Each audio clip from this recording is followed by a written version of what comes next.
Sit right back, the time is now. Tammy's gonna show you how to cook it up like Mama used to do. Well, she makes it easy, she shows you tricks. Before too long, get all real quick, and the all-star of the kitchen will be you.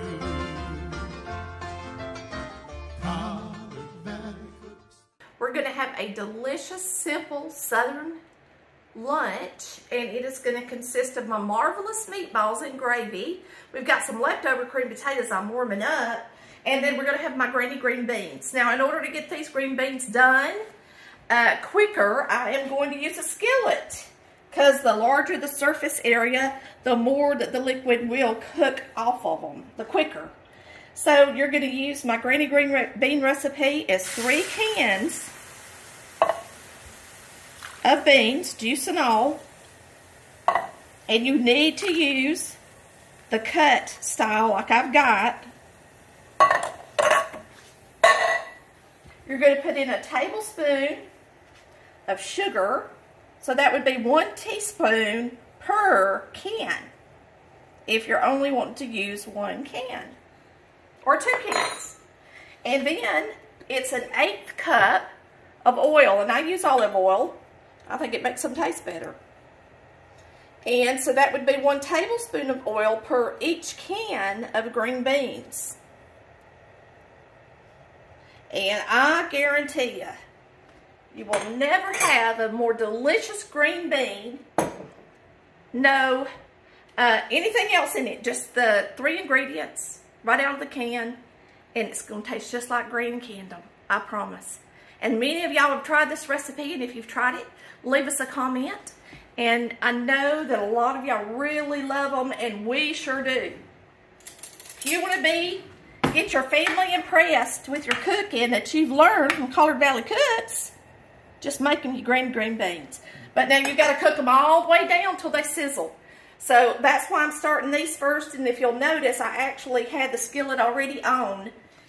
All right, so heat you up an iron skillet, and your skillet needs to be about the size of however many meatballs that you've rolled up, because if it's too big, it'll smoke up the house, and you want your meatballs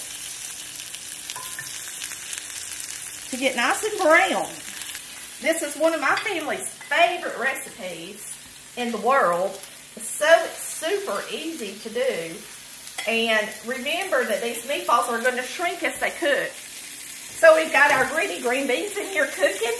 And I've just got a lid on it just so that it would come to a boil a little quicker. And then once it starts to boil, I'll take the lid off. And we've got to cook this all the way down. So we've got to wait on all this liquid to evaporate. It usually takes about 30 minutes in a regular 8-inch or so pot. And so this is a 10-inch skillet, so I might can get them done in 20 minutes, but we'll just have to wait and see. You start turning your meatballs. If you don't have a non-stick skillet, you're going to have to use something like this and just kind of scrape them off the bottom.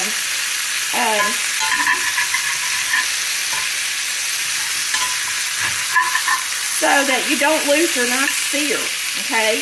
You don't want it to stay to the stuck on the bottom of the skillet.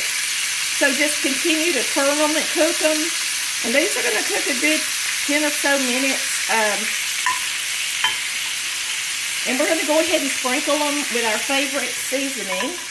Weber Steak and Chop. If you have a different steak seasoning, you can use it. Just sprinkle them good. Give them some flavor. And so the easy thing about making meatballs and gravy in my first cookbook is that you don't season your meatballs or anything before you roll them up. When a mama's been working all day, or even just keeping the kids and she's tired, she can grab her ground beef, roll it up in some balls, and I'm going to tell you, you won't find a better meatballs and gravy recipe. Everybody's going to love it. So if you make some cream potatoes to go with it, it's even better. This recipe is in our first cookbook on page 19. And it's an old standby that I've cooked for my kids over and over, and they never get tired of it, do they, Chris? Nope, I don't either. And you know, Granny Green Beans is in here too, in the same cookbook. That's volume 1, Granny Green Beans. And I'll tell you, if you ever make green beans my way and you really follow the directions and you cook it all the way down till it sizzles so that the sugar and the oil can glaze and make this delicious flavor, you will never worry about canning green beans again. I'm not kidding, they're that good. So if you don't believe me, give it a try. And those of you who have tried it, let everybody know how good they are. Now you can see they've come to a good boil, and they got a long way to go to get rid of all this juice. And don't take some out to make a shortcut. You let them cook all the way down. All right, y'all, we're just going to move these around a little bit, and my directions, uh-oh, I bested that one. My directions tell you to brown them for about 15 minutes, so you really need to make sure these are good and done in the middle before you start your gravy. All right, I got this tomato at a fruit stand, and when I got it, it was kind of green. Both of these really, this one's more ripe, so we're going to slice it today. I'm going to be using my Rita tomato knife, and this knife is actually made to slice tomatoes, and boy, does it do a good job.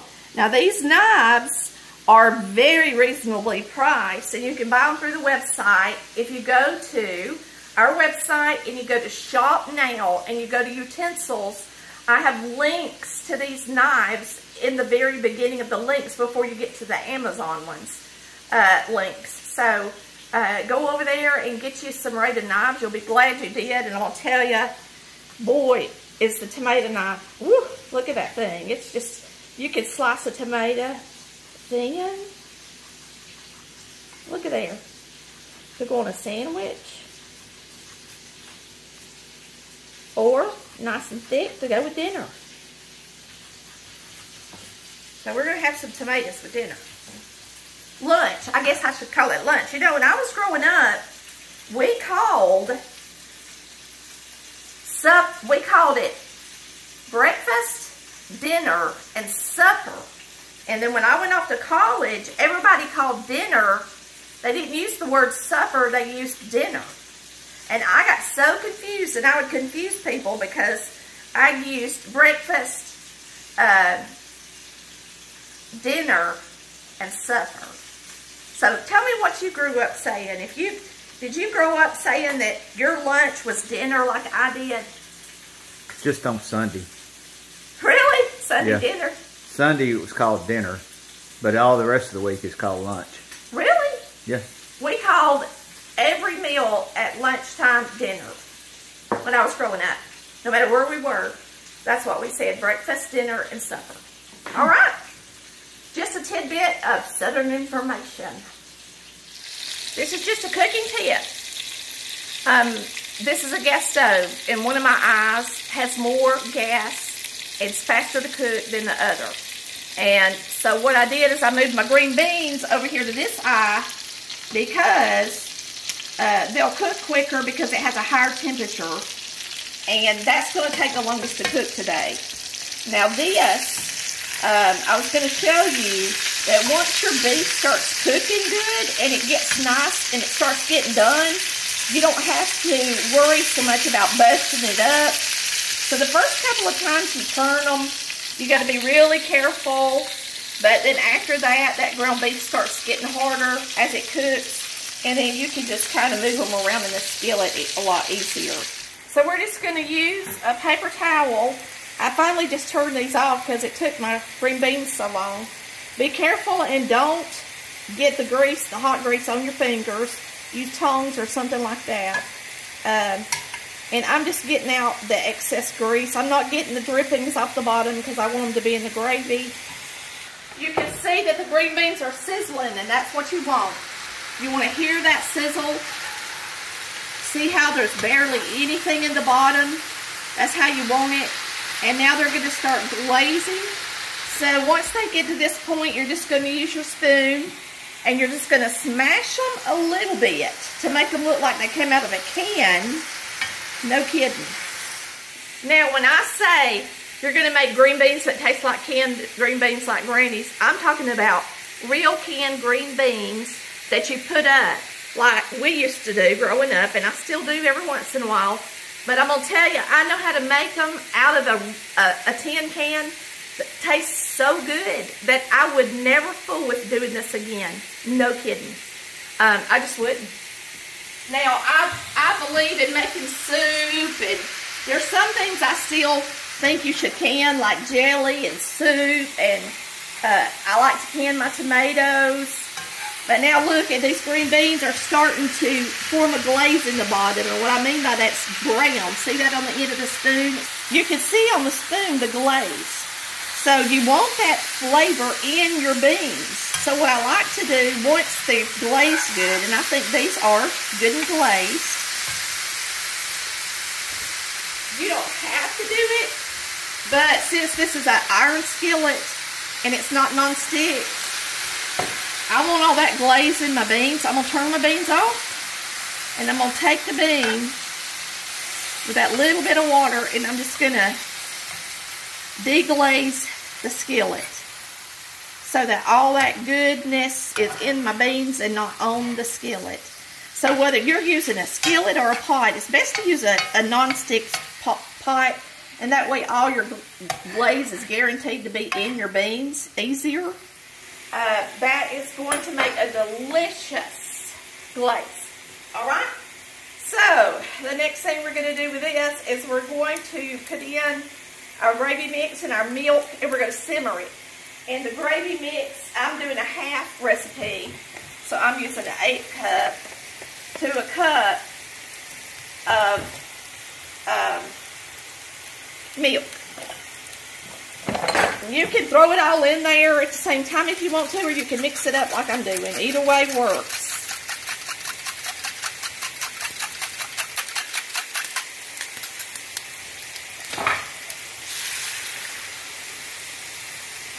And then you're just going to put in a dash of Worcestershire sauce. I don't even tell you how much to put in, just put in some. And that's all there is to it, y'all. That's my marvelous meatballs. Now, as soon as that gravy starts getting hot, it's going to turn thick. And these are going to be delicious served over some creamed potatoes. Now, this is gravy and ready. That's all there is to that. And usually I double this recipe, so it's double the gravy and double the meatballs to serve everybody, but it's just me and Chris, so there's no reason in making the full recipe. And I'm going to tell you, most of my recipes in my recipe book serve about 4 people because that's how many we had in our family. So if you're a couple, even if you're alone, you can half them and then have a leftover plate, okay? All right, we had some leftover squash and potatoes. And now we're going to put our green beans on the plate. This is going to be Chris's plate. And now he's going to get some meatballs and gravy. And he don't want his meatballs on his potatoes. Do you want gravy on your potatoes, Chris? Yeah, put a little bit. Yeah. Like that? Mm. I'll give you another meatball. Okay. How about 2 more? That's good. All right. There's Chris's plate. All right, we're going to give him a tomato or 2. And then we'll let him do the tasting today. I think I'm just going to give him 1. He's not a big tomato eater. Are you, Daddy? Nope. I'm going to grab that camera, and we're going to see how he likes his lunch. All right, guys, I'm not going to taste the potatoes and the squash because we already had those. Those are leftovers. But now these green beans, she's not lying about those. Everybody that makes these. I mean, we've had more comments about those green beans than anything she has ever made as far as people making them. It's like they don't believe it, and then they try it, and then it's like, I can't believe how good those green beans were. Believe it. And these meatballs, now we used to always get these meatballs, like once a week. The kids absolutely love these meatballs. And to me, they're good enough to serve the company. Oh yeah, they're awesome. And as simple as they are to make. Like a lot of people would be like, it don't have onions or it doesn't have right. It doesn't need it. It's good. All right, y'all, that was a good meal. Delicious, just like Mama makes. Hope you enjoyed it. And we're going to see you tomorrow, Lord willing, with a delicious cake. So y'all have a blessed Saturday night, and we'll see you tomorrow. Cooking time, it's over now. Tammy, she just showed you how to cook it up like Mama used to do. So go on.